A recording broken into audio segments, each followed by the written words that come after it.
Oi, alunos, tudo bom? Então vamos a mais uma videoaula. Tá? Hoje nós vamos começar a falar sobre os vertebrados, tá? E começaremos pelos peixes, tá bom? Então vamos lá, turminha. Os peixes são encontrados nos mais variados ambientes aquáticos e caracterizam-se por ser o grupo mais numeroso e diversificado nos vertebrados. Nesse grupo de animais, temos representantes com corpo tipicamente fusiforme, respiração, geralmente do tipo branquial, presença de nadadeiras e ectotermia. Esse grupo inclui peixes cartilaginosos, que possuem esqueleto formado por cartilagem, e peixes ósseos, que possuem esqueletos ósseo, além dos agnatos, tá? Que eu vou falar um pouquinho mais adiante. Características gerais dos peixes. Os peixes são animais vertebrados que vivem exclusivamente no ambiente aquático. Possuem diferentes tamanhos, formatos e cores, sendo animais de grande importância econômica, uma vez que são usados na nossa alimentação, em práticas como pesca esportiva e também na criação em aquários, por exemplo. Os peixes possuem um sistema digestório completo, com intestino terminando em cloaca nos peixes cartilaginosos e em ânus nos peixes ósseos. O sistema excretor desses animais é formado por um par de rins.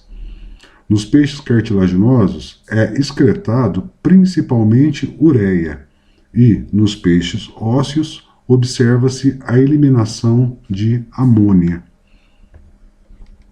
O sistema circulatório é fechado e observa-se a presença de um coração com duas cavidades, um átrio e um ventrículo.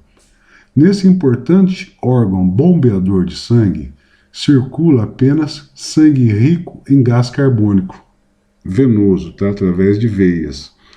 A circulação nos peixes é simples, uma vez que o sangue passa pelo coração apenas uma vez em cada circuito completo pelo corpo do animal.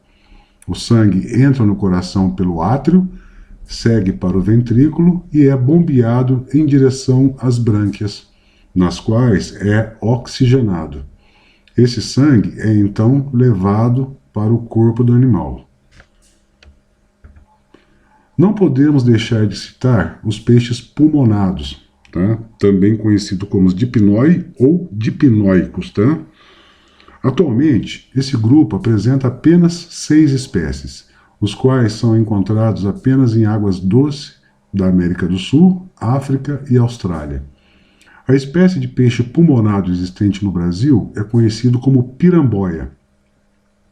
Ela é capaz de construir galerias que utilizam como abrigo para proteger-se da seca e dos predadores. Os peixes têm poderosos e eficientes órgãos sensoriais, como a linha lateral.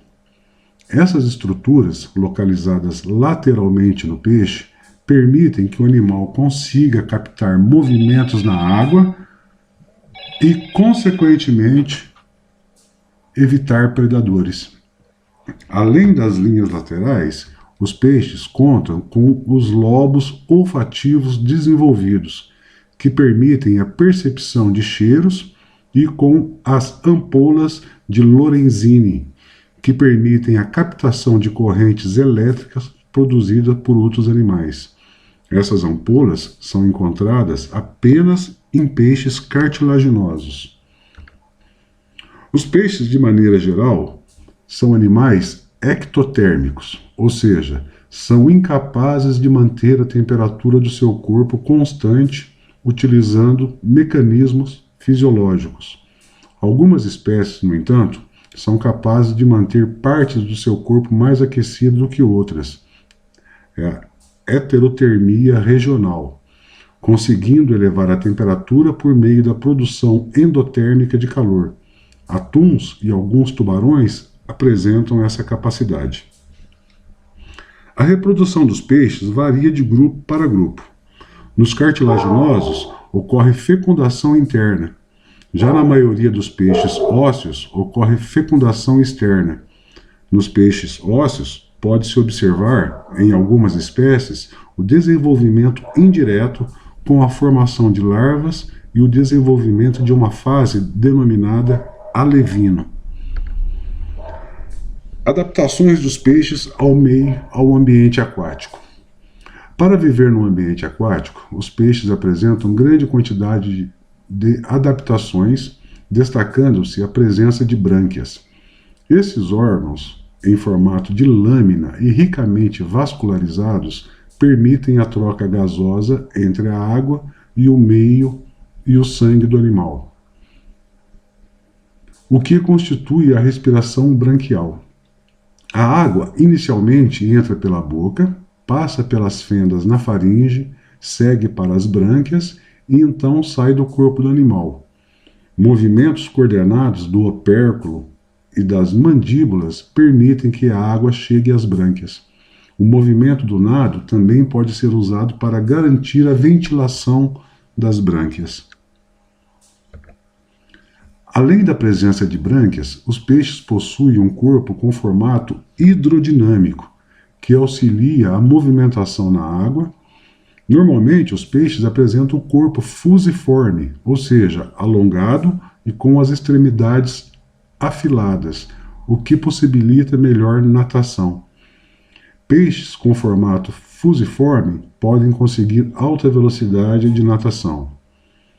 Além do formato característico,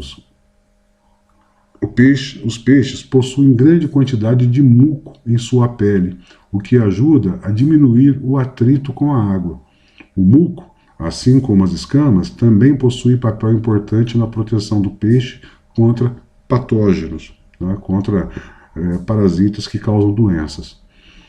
Destacam-se também a presença de nadadeiras, que variam em forma, tamanho e posição em cada espécie de peixe.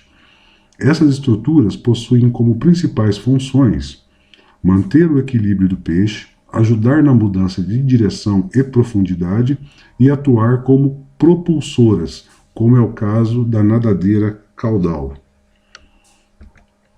Além de apresentarem adaptações para facilitar a natação, os peixes possuem estratégias para evitar o afundamento, uma vez que possuem densidade maior do que a água. A flutuação é garantida em peixes cartilaginosos pela presença de um fígado desenvolvido e com grande quantidade de gordura. Já em peixes ósseos, existe uma bexiga natatória, um órgão hidrostático que permite que o peixe nade para o fundo e para a superfície. Então vamos lá, os peixes eles podem ser ósseos, cartilaginosos e podem ser agnatos, tá? Tá escrito errado ali, não é agnatas não, tá? Também é agnatos. Na figura é possível notar algumas características dos peixes cartilaginosos. A boca ela é ventral, tá? Ela é na parte de baixo e ausência de opérculo, tá? No caso dos tubarões, eles têm esses filamentos aqui por onde eles fazem a respiração. Os peixes podem ser divididos tradicionalmente em dois grandes grupos. Os peixes cartilaginosos são conhecidos como condrictes e os peixes ósseos como osteíctes. Os peixes cartilaginosos recebem essa denominação por não apresentarem ossos formando seu esqueleto, o qual é constituído predominantemente de cartilagem. Tubarões, arraias e quimeras são representantes desse grupo de peixes, sendo a maior parte das espécies marinhas. Tá? Então aqui tem uma fotinha de uma quimera, para quem nunca viu, não conhece, está aqui uma quimera. Tá? A arraia eu não coloquei uma fotinha porque ela já é bem conhecida de vocês. Outra característica desse grupo é a presença de placas semelhantes a dentes que revestem o corpo desses animais, as chamadas escamas placoides. Nos tubarões e arraias, as escamas placoides revestem grande parte dos seus corpos. Nas quimeras, no entanto, elas estão presentes em porções específicas. Os peixes cartilaginosos possuem ainda uma característica bastante marcante, que é a presença do clasper, uma modificação na parte dos raios das nadadeiras pélvicas dos machos, que atuam na reprodução. Nos peixes cartilaginosos, a fecundação é exclusivamente interna. Outras características existentes nesse grupo de peixes e que permitem sua diferenciação dos peixes ósseos são a boca ventral, a presença de cloaca, excreção da ureia e ausência de bexiga natatória. Os peixes ósseos apresentam opérculo, tá? É essa proteçãozinha que eles têm aqui. E a boca localiza-se anteriormente ao corpo, tá? Então aqui na frente, tá? Então vocês perceberam que a boca do tubarão é embaixo, tá? E dos peixes ósseos, a boca ela é anterior ao corpo. Os peixes ósseos, assim como o nome sugere, apresentam um esqueleto ósseo. Nesses animais, as brânquias estão cobertas pelo opérculo, uma espécie de aba óssea que protege essas estruturas. Nos peixes ósseos, observa-se a presença da bexiga natatória. Outras características que podem ser citadas são a boca na extremidade anterior, intestino terminado em ânus e excreção da amônia. Ciclóstomos ou agnatos são os peixes que não possuem mandíbulas. Seus representantes mais conhecidos são as lampreias e feiticeiras, também conhecidas como peixe-bruxa. Sua principal característica é a ausência de mandíbula se comparada com outros peixes. São os vertebrados mais primitivos encontrados em nosso planeta. Tá joia, turma? Então foi um resuminho, tá, sobre peixes. E tem atividades para vocês fazerem, tá ok? E a semana que vem a gente volta com mais uma videoaula, né, continuando sobre os vertebrados, né? Então, por enquanto é isso. Um abraço a todos, até a próxima semana.